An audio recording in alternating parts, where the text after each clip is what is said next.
After much speculation and rumors, Kawasaki has announced the return of the faithful KLR 650 to its 2021 lineup. The legendary dual sport bike is back with key improvements, including new technology many KLR fans have been waiting for. But before we dive into the details of the new KLR 650, if you're new here and you want to watch some amazing motorcycle related content and all the new bike releases, please be sure to hit that subscribe button. When you build a new generation of one of the most reputable bikes in the market that's known for its durability and versatility, you don't want to mess with that recipe too much. A super high-tech KLR would feel a little out of character, so Kawasaki played it ultra-conservative on the update front and banked on the bike's iconic status to stand out in the ultra-competitive and increasingly more crowded mid-size adventure and dual sport segment. Team Green is taking the same approach as Yamaha with the Tenere, offer a bike that's straightforward, affordable, and devoid of any fancy electronics and systems. At the heart of the new KLR is its long-running 652cc single-cylinder engine, now equipped for the first time with fuel injection. Kawasaki states the changes not only make starting easier, but this update combined with the fuel tank's greater usable volume contributes to an increased range between fuel stops. Performance has also been improved with the revised intake and exhaust cam profiles, resulting in increased power and torque in the mid-range. The new model still retains a 5-speed gearbox, but several refinements have been made for smoother shifting operation according to Kawasaki. Design-wise, the Kawasaki seemingly fished the LED headlight out of the ZH 2-ports bin. The semi-fairing is more modern looking with complex surfaces and angles that gives the bike a more athletic appearance. The indicators are mounted higher on the fairing and tucked away to reduce the risk of unfortunate breakage in close encounters.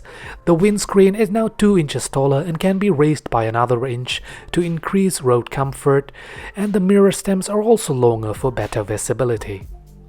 A new multifunctional LCD digital instrumentation panel with a fuel gauge and clock may seem a bit old school with so many bikes receiving color TFT displays these days, but it's miles ahead of the old analog gauges it replaces.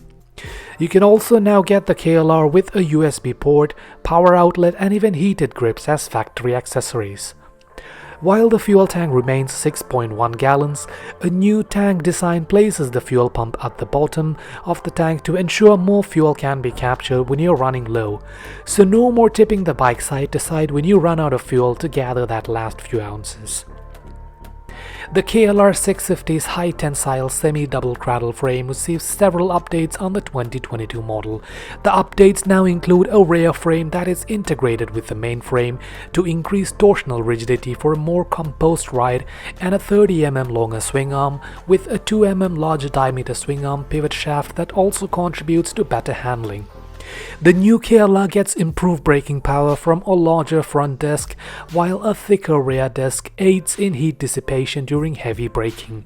And for the first time, the KLR is available with optional ABS.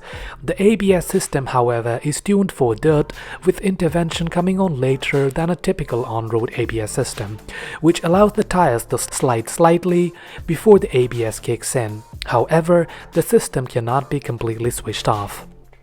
With the addition of fuel injection and all new equipment, the third generation KLR was bound to gain some extra weight. It now weighs in at 456 pounds wet for the non-ABS version, which is 24 pounds heavier than the outgoing model. I'm not sure how many KLR fans are gonna like that, but no doubt the additional heft will be noticed on the trails, but hopefully the increased power from fuel injection will help compensate on the road.